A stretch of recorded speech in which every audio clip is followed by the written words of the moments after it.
రేవంత్ పాలనలో రౌడీలు రాజ్యమేలుతున్నారు. రాష్ట్రంలో లా అండ్ ఆర్డర్ పూర్తిగా అదుపు తప్పింది. శాంతి భద్రతలను కాపాడాల్సిన పోలీసులు అధికార పార్టీకి కొమ్ము కాస్తున్నారు. బీఆర్ఎస్ పార్టీ నేతలపై కాంగ్రెస్ దాడులకు ఖాకీలు వత్తాసు పలుకుతున్నారు. అరికెపొడి గాంధీ గుండాలతో వస్తున్న పోలీసులు పట్టించుకోలేదు. అరికెపొడి గాంధీ దగ్గరుండి కౌశిక్ రెడ్డి ఇంటిపై దాడి చేయిస్తున్నా పోలీసులు నిలువరించలేదు. కౌశిక్ రెడ్డి ఇంట్లోకి కాంగ్రెస్ గుండాలు దూసుకెళ్తుంటే కనీసం అడ్డుకోలేదు.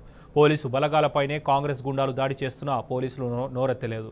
పైగా కౌశిక్ రెడ్డిని ఇంట్లో నుంచి అడుగు బయట పెట్టకుండా నిర్బంధించారు. కౌశిక్ రెడ్డి ఇంటిపై కాంగ్రెస్ రౌడీల దాడి పోలీసుల చేతగానితనమేనని విమర్శలు వెలువెత్తుతున్నాయి. సీఎం రేవంత్ రెడ్డి ఆదేశాలతోనే దాడి జరిగిందని అనుమానాలు వ్యక్తమవుతున్నాయి. అందుకే పోలీసులు చోద్యం చూశారనే టాక్ వినిపిస్తోంది.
రేవంత్ పాలనలో రౌడీలు రాజ్యమేలుతున్నారు. రాష్ట్రంలో లా అండ్ ఆర్డర్ పూర్తిగా అదుపు తప్పింది. శాంతి భద్రతలను కాపాడాల్సిన పోలీసులు అధికార పార్టీకి కొమ్ము కాస్తున్నారు.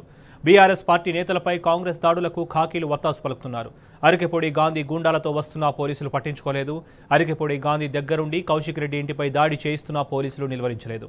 కౌశిక్ రెడ్డి ఇంట్లోకి కాంగ్రెస్ గుండాలు దూసుకెళ్తుంటే కనీసం అడ్డుకోలేదు. పోలీసు బలగాలపైనే కాంగ్రెస్ గుండాలు దాడి చేస్తున్న పోలీసులు నోరెత్తలేదు. పైగా కౌశిక్ రెడ్డిని ఇంట్లో నుంచి అడుగు బయట పెట్టకుండా నిర్బంధించారు. కౌశిక్ రెడ్డి ఇంటిపై కాంగ్రెస్ రౌడీల దాడి పోలీసుల చేతగానితనమేనని విమర్శలు వెల్లువెత్తుతున్నాయి. సీఎం రేవంత్ రెడ్డి ఆదేశాలతోనే దాడి జరిగిందనే అనుమానాలు వ్యక్తమవుతున్నాయి. అందుకే పోలీసులు చోద్యం చూశారనే టాక్ వినిపిస్తోంది.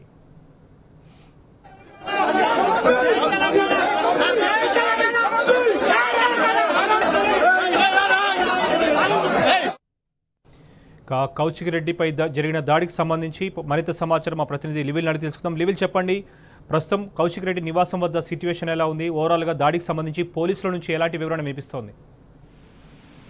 పని ఏదైతే పార్టీ ఫిరాయింపులకు సంబంధించి 10 మంది ఎమ్మెల్యేలు పార్టీ ఫిరాయించారు. దానికి సంబంధించి హైకోర్టు తీర్పు వచ్చింది. 3 పైన కూడా చర్యలు తీసుకోవాలని చెప్పేసి అసెంబ్లీ సెక్రటరీ కాలేజ్ ఈ నేపథ్యంలో నిన్న మీడియా సమావేశం ఏర్పాటు చేశారు. కౌశిక్ రెడ్డి ఏర్పాటు చేస్తూ ఇవాళ అయితే పిఎస్సి చైర్మన్ గా షేర్లింగంపల్లి ఎమ్మెల్యే అల్టిపి గాంధీ నియమించారు. గాంధీ నియమించిన నేపథ్యంలో విమర్శలు వచ్చాయి. విమర్శల నేపథ్యంలో ఇప్పుడు గాంధీ వివరణ ఇస్తూ నేను బీఆర్ఎస్ పార్టీ ఎమ్మెల్యేనే, బీఆర్ఎస్ పార్టీనే ఉన్నానని చెప్పారు. ఈ నేపథ్యంలో బీఆర్ఎస్ పార్టీలో ఉంటే బీఆర్ఎస్ పార్టీ కన్ను కప్పుకోండి, తెలంగాణ భవన్ కు రండి అని చెప్పేసి కూడా BRS party MLA Kaushik Reddy సవాల్ విసిరారు. లేదంటే నీ ఇంటికి వస్తే ఇంట్లోకి వచ్చి గులాబీ జెండా ఎదురుస్తాం, నేను సాధారణంగా పార్టీలోకి ఆహ్వానిస్తాం, తెలంగాణ భవన్ తీసుకొస్తామని చెప్పేసి నిన్న సవాల్ విసిరారు. ఆ సవాలు స్వీకరించే దమ్ము ఉందా అని చెప్పి కూడా నిన్న చెప్పిన నేపథ్యంలో వాళ్ళ కౌశిక్ రెడ్డి ఉదయమే గాంధీ ఇంటికి వెళ్లేందుకు సిద్ధమయ్యారు. గాంధీ ఇంటికి వెళ్లేందుకు సిద్ధమైన నేపథ్యంలో కౌశిక్ రెడ్డిని అవసరం చేశారు, గృహ నిర్బంధం చేసి ఇంట్లోనే ఉంచారు. కౌశిక్ రెడ్డిని ఎక్కడికి వెళ్లకుండా పోలీసులు పెద్ద ఎత్తున మోహరించి ఇక్కడే అడ్డుకున్నారు. ఈ నేపథ్యంలో కౌశిక్ రెడ్డి నన్ను పోలీసులు నిర్బంధించారు, నన్ను అక్రమంగా అరెస్ట్ చేశారని చెప్పి కూడా ఈ సందర్భంగా కౌశిక్ రెడ్డి మరోసారి కూడా మీడియా సమావేశం ఏర్పడిన తర్వాత కౌశిక్ రెడ్డి మాట్లాడుతూ మరోసారి కూడా సవాల్ తీసుకున్నాను, నేను ఖచ్చితంగా ఇంటికి వస్తాను, నీకు సాధారణంగా స్వాగతం పలుకుతానని చెప్పేశారు. అంతేకాకుండా ఇవాళ నువ్వు రావడానికి సిద్ధంగా ఉంటే నేను మంగళారు పట్టి నేను ఆర్ఎస్కి ఇంట్లోకి తీసుకెళ్తా, గులాబీ కండువా కప్తా, నేను బీఆర్ఎస్ పార్టీ ఆర్ఎస్ తీసుకెళ్తా, కేసీఆర్ కూడా కల్పిస్తానని చెప్పారు. ఈ నేపథ్యంలో గాంధీ అనుచరులు ఒక్కసారిగా కౌశిక్ రెడ్డి ఉంటున్న నివాసాన్ని చేరుకున్నారు. గాంధీతో పాటు గాంధీ అనుచరులు అంతా కూడా ఒక గుండెలాగా వివరించారని చెప్పేసి కూడా బీఆర్ఎస్ పార్టీ చెప్తున్నాయి. అయితే ఇక్కడ పోలీసులు ప్రేక్షక పాత్ర వహించారు, పోలీసులు చూస్తూ ఊరుకున్నారు అనేది ప్రధానంగా ఆరోపణలు వస్తున్నాయి. ఏదైతే గాంధీకి సంబంధించిన అనుచరులు ఒక్కసారిగా కౌశిక్ రెడ్డి దాడి చేశారు, వారి ఇంటి అధ్యయనం చేశారు, వారి సంబంధించిన పని మనిషి ఇంకో వారిపైన కూడా దాడి చేసి గాయాలైన పరిస్థితి ఇక్కడ కనిపిస్తుంది. ఈ నేపథ్యంలో పోలీసులు కావాలని ఈ తీరుగా వివరించారా, లేదంటే ముఖ్యమంత్రి ఆదేశాలు ఇచ్చారా, పోలీసులు కావాలి మీరు పట్టించుకోకండి, దాడి జరగాలి అని చెప్పేసి ముఖ్యమంత్రి ఆదేశాలు ఇచ్చారా అనే అనుమానం కూడా ప్రధానంగా వ్యక్తమవుతుంది. ఎందుకంటే దాడి అంతా దాడి అంతా అయిపోయాక పోలీసులు వచ్చి తీసుకుపోయిన తీరు కూడా పలు అనుమానాలకు సాధిస్తుంది. పోలీసులు 40-50 మంది గాంధీ అనుచరులు వచ్చిన కనీసం 4 పోలీసులు కూడా ఇక్కడ లేకపోవడం కొంత శోచనీయంగా అని చెప్పేసి కూడా బీఆర్ఎస్ పార్టీ చెప్తుంది. దాడి అంతా జరుగునంత అయిపోయాక దాడి జరిగిన సిచ్యువేషన్ అంతా తెలుసుకొని మరీ వచ్చారా పోలీసులు అనే అనుమానం కూడా ప్రధానంగా వ్యక్తమవుతుంది. అంతేకాకుండా ఇది గేటెడ్ కమ్యూనిటీ విల్లాలు ఉంటే ఇక్కడ గేటెడ్ కమ్యూనిటీ ఉంటుంది, చాలా మంది విఐపీలు ఉంటారు, వీరికి ఇక్కడ భద్రత లేకపోతే మిగతా సామాన్య పౌరులకు ఏ విధంగా భద్రత కల్పిస్తారని చెప్పేసి కూడా ప్రధానంగా ఇక్కడ ఆరోపణలు వస్తున్నాయి. అంతేకాకుండా ఇవాళ ఒక టీపీకి జరుగుతుంది అంటే 10 సంవత్సరాల్లో ఇలాంటి దాడులు ఎన్నడూ కూడా జరగలేదు. కానీ వాళ్ళ 9 నెలల కాలంలోనే ఇలాంటి దాడులు జరగడం ఇది ఏ సంస్కృతికి దారి తీస్తుంది, ఎలాంటి దాడులకు ప్రేరేపిస్తున్నారు, ఎవరు ప్రేరేపిస్తున్నారు అనేది ప్రధానంగా అర్థం కాని పరిస్థితి కనిపిస్తుంది. ఇవాళ స్వయంగా ముఖ్యమంత్రి కావాలని, ముఖ్యమంత్రి హోంమంత్రిగా ఉన్నాడు, హోంమంత్రి ఇవాళ కావాలని దాడి చేయించడానికి గతంలో కూడా బీఆర్ఎస్ నేతలపై ఈ కాంగ్రెస్ నేతలు దాడులు మనం చూసాం. గతంలో కావచ్చు, మేదక్లో మైనంపల్లి హనుమంతరావు కావచ్చు, అదేవిధంగా నల్గొండలో బీఆర్ఎస్ శ్రేణులు ఏదైనా సామూహిక ధర్నా చేస్తున్నప్పుడు కూడా పోలీసుల అండతో కాంగ్రెస్ మూకలు రెచ్చిపోయిన పరిస్థితి. కానీ ఇవాళ తాజాగా ఒక ప్రజాప్రతినిధి ఇంటిపైనే దాడి చేయడం, దీన్ని పొలిటికల్ విశ్లేషకులు ఏ కోణంలో చూస్తున్నారు? మీరు అన్నట్టు గత కాంగ్రెస్ ప్రభుత్వం 9 నెలలు అధికారంలోకి వచ్చి 9 నెలల కాలంలో కూడా అనేక దాడులు జరుగుతున్నాయి. గత ఎన్నడూ జరగని విధంగా ఇవాళ దాడులు జరుగుతున్న తీరు చూస్తున్నాం. అటు జర్నలిస్టుల పైన దాడులు కావచ్చు, ఇటు సామాన్య ప్రజలపైన దాడులు కావచ్చు, ఇటు ప్రజాప్రతినిధులపై దాడులు కావచ్చు, నల్గొండ, సిద్దిపేట, హైదరాబాద్ ఇతర నియోజకవర్గాల్లో కూడా దాడులు మనం చాలా సందర్భాల్లో చూసాం. వాళ్ళ ప్రశ్నిస్తే దాడులు చేసిన పరిస్థితి కనిపిస్తుంది. అయితే దీనికి పోలీసులు వంట పడుతున్నారు, పోలీసులు ఒక కాంగ్రెస్ కార్యకర్తలా వ్యవహరిస్తున్నారనే ప్రధానంగా ఆరోపణలు వస్తున్నాయి. మీరు స్వయంగా పోలీసులే కాంగ్రెస్ కార్యకర్తలకు సంబంధించిన బర్త్డే పార్టీలు కావచ్చు, కాంగ్రెస్ కార్యకర్తలకు సంబంధించిన అనేక విషయాలను జోక్యం చేసుకొని అన్నించాల్సిన అవసరం ఉందని చెప్పేసి కూడా టీఆర్ఎస్ పార్టీ శ్రేణులు చెప్తున్నాయి. ఇవాళ బీఆర్ఎస్ పార్టీ ప్రధానంగా ఆరోపిస్తుంది ఏదైతే పోలీసులే ఇవాళ కావాలని ఉసుగొచ్చే విధంగా ఈ చర్యలకు పాల్పడే విధంగా కూడా పోలీసులు నిమ్మకు నీరెత్తినట్టు వివరించిన తీరు కూడా ప్రధానంగా అర్థమవుతుంది. ల్యాండ్ ఆర్డర్ పూర్తిగా సన్నగిల్లింది, ల్యాండ్ ఆర్డర్ లేదనే విషయం కూడా మనకి అలా ప్రధానంగా అర్థమవుతుంది. వాళ్ళ ఒక లెవెల్ పోలీసులు కౌశిక్ రెడ్డితో మాట్లాడేటప్పుడు కౌశిక్ రెడ్డి ఒక వార్నింగ్ కూడా మనం చూసాం. పోలీసులు సమయానికి స్పందించలేదు, రక్షణ కల్పించలేదు. ప్రస్తుతానికి అక్కడ ఎవరైతే ఏసీపీ ఉన్నారో ఇన్స్పెక్టర్స్ ఉన్నారో వాళ్ళని సస్పెండ్ చేసిన తర్వాత నేను మాట్లాడతానని చెప్పేసి ఒక వార్నింగ్ చూసాం. దీనికి సంబంధించి ఇప్పటివరకు డీజీపీ స్పందించకపోవడం అంటే మొత్తంగా కూడా సీఎం రేవంత్ డైరెక్షన్లోనే ఇదంతా కూడా జరుగుతుందని చెప్పేసి మనం అనుకోవచ్చా?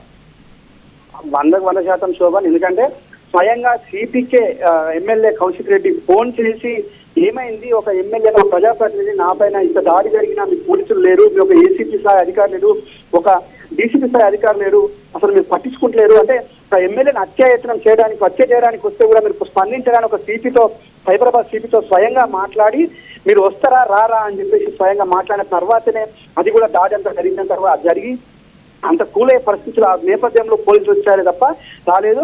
అయితే ఈ నేపథ్యంలో ఎమ్మెల్యేలకే భద్రత కరువైంది, ఎమ్మెల్యేలకే ప్రజాప్రతినిధులకి భద్రత లేదు, మిగతా వారికి ఎవరు భద్రత ఇస్తారు, ఎవరికి మీరు సెక్యూరిటీ చేస్తారని చెప్పేసి కూడా నిలదీశారు. ఈ నేపథ్యంలోనే ఇటు డీసీపీ ఇతర పోలీసు ఉన్నతాధికారులు వచ్చి మీరు కేసు పెట్టండి, మేము కేసు ఫైల్ చేస్తామని చెప్తున్నారు. కేసు మీరు ఫస్ట్ ఎవరైతే ఇక్కడికి వచ్చిన మొదట వచ్చిన సిఐ కావచ్చు ఏసీపీ వచ్చి వాళ్ళని సస్పెండ్ చేసిన తర్వాత నేను కేసు పెడతాను, ముందు నా ఇంటి నుంచి మీరు బయటకు వెళ్ళండి, మీ నుంచి మాకు రక్షణ లేనప్పుడు మీతో మాకు ఏమవసరం అని చెప్పేసి కూడా కౌశిక్ రెడ్డి సీరియస్గానే వార్నింగ్ ఇచ్చింది. చర్యకు ప్రతిచర్య మాత్రం ఖచ్చితంగా ఉంటుందని కూడా ఈ సందర్భంగా చెప్పాలి.